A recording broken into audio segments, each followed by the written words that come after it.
طرح کا عذاب پتھروں کا آیا تھا، اور اسی طرح کا عذاب ابو جہل نے خانہ کعبہ کا غلاف پکڑ کے مانگا اور یا کوئی دردناک عذاب مانگا، تو اس کے بدلے میں پھر اللہ تعالیٰ نے بھی نہیں چھوڑا۔ اگلی آیت میں اب ہم پڑھیں گے، لیکن ابو جہل نے یہ تو مانگا کہ قوم لوط پر جس طرح عذاب آیا تھا سنا ہوگا اس نے، تو تبھی اپنے اوپر یہ عذاب مانگا، اور اچھی طرح اسے پتا تھا کہ میں غلطی پر ہوں، میں سیدھے راستے پر نہیں ہوں، کیونکہ اس کے ہاتھ میں پتھر جو بول پڑے تھے، لیکن پھر بھی خود بھی گمراہ تھا، دوسروں کو بھی گمراہ کر رہا تھا۔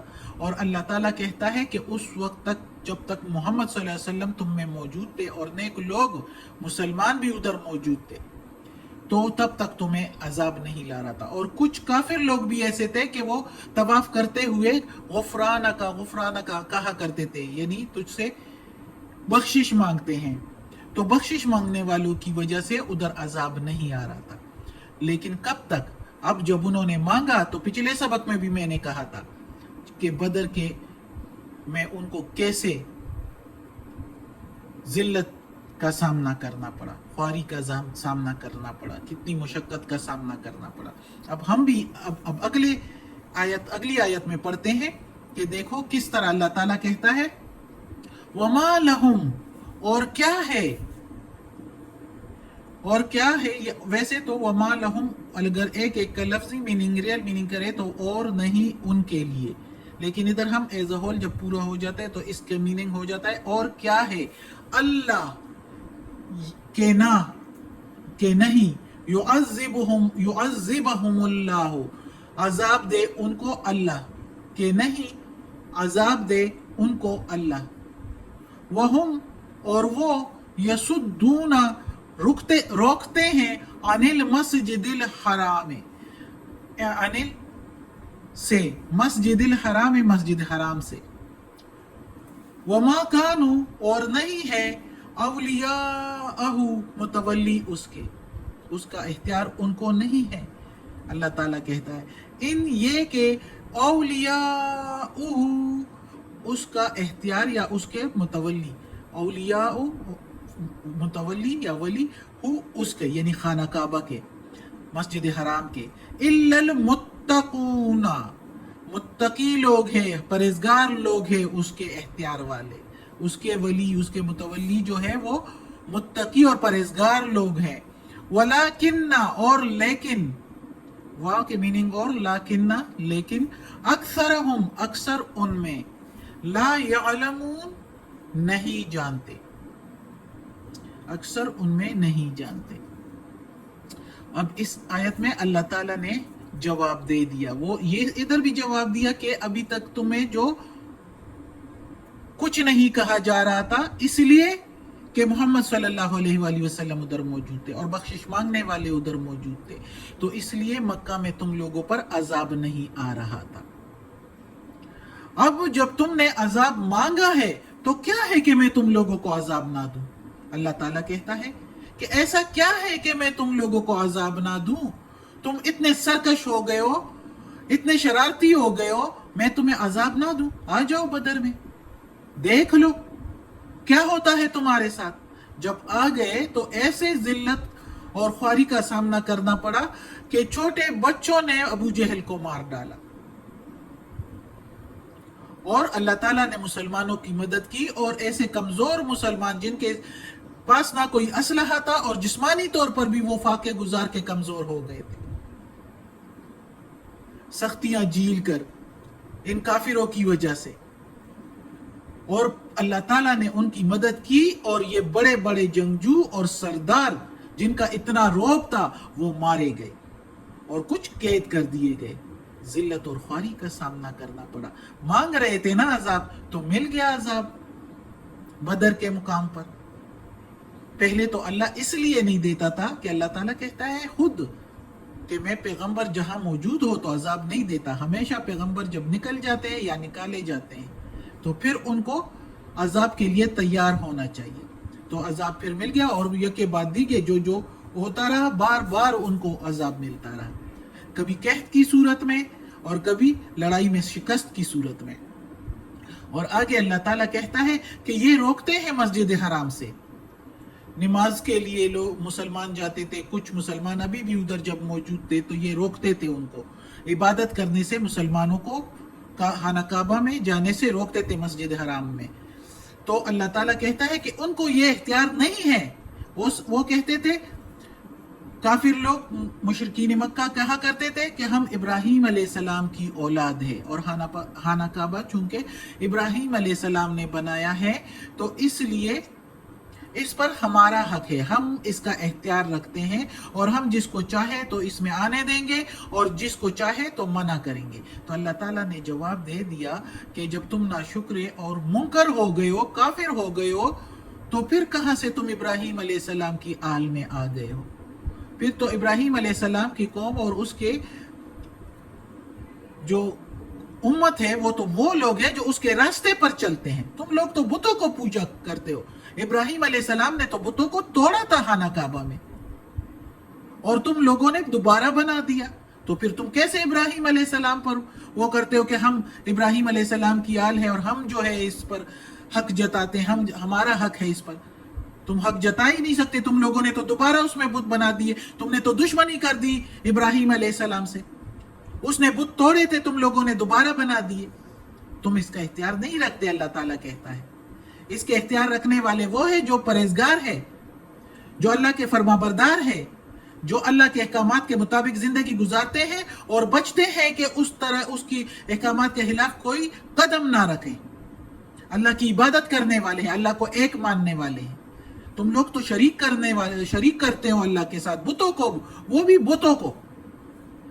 تو اللہ تعالیٰ کہتا ہے کہ اس کا اختیار ان کے پاس نہیں ہے. یہ اسی وقت یہ آیتیں آئی ہے اور یہ انہوں نے سنی بھی ہوگی ان کے لیے کہ تم لوگ اس کا اختیار نہیں رکھتے، لیکن بہت لوگ نہیں جانتے،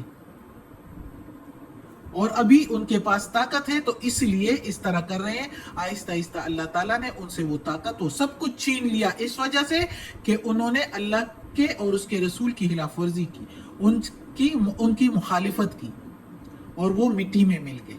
کچھ تو تباہ و برباد ہو گئے، اور جس نے اسلام قبول کیا تو اس نے دنیا اور آخرت پا لی.